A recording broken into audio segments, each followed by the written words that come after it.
Okay, we're going to look at finding horizontal tangents.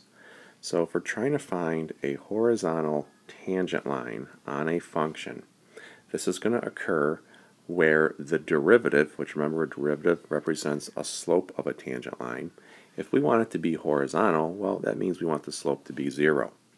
So here's a quick sketch of a generic function, f of x, and you can see here we have 2 points where the tangent line, aka the derivative, would equal 0. So that's where it would level off and you would have a slope of 0. So anytime a question asks you to find the location of a horizontal tangent, you're going to have to start by finding your derivative and then setting it equal to 0 and then solving that equation. Let's look at an example. So here's an example where we are looking to find the coordinates of any horizontal tangents on this function. So we know that first we need our derivative. Well, this is a nice simple polynomial, so we can easily use our power rule to get our first derivative. Now we need to set it equal to 0. And from there we can do some algebra. We can factor out a GCF of 4x. We're left with x squared minus 1. From there we can further factor this into x plus 1, x minus 1.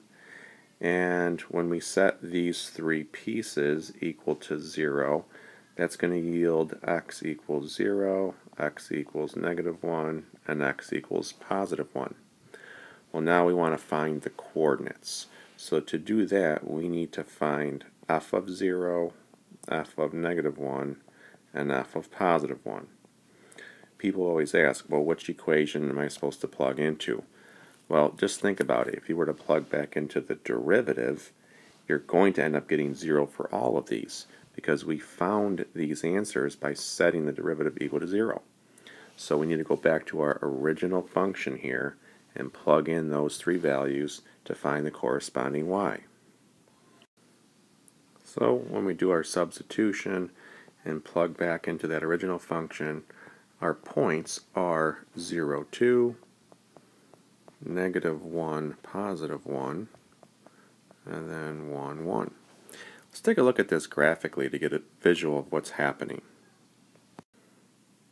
Alright, so suppose you were to put our original function f of x into your calculator and graph it.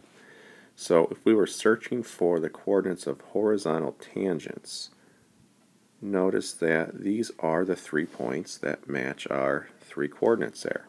Those are the points where the tangent would be horizontal. Okay, the slope would be 0 there. Let's also graph the first derivative and take a look at what that would mean.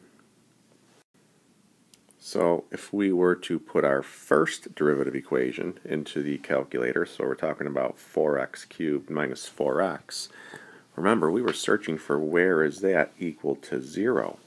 So here our solutions would be the zeros or the x-intercepts.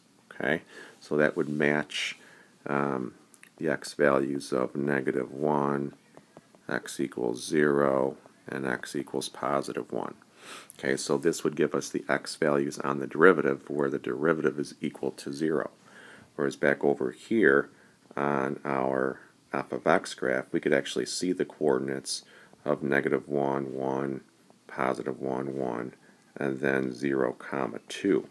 The derivative graph would just give us the x values where the first derivative was equal to 0. It won't actually give us the y values that go with it. Okay, we need our f of x graph to find that.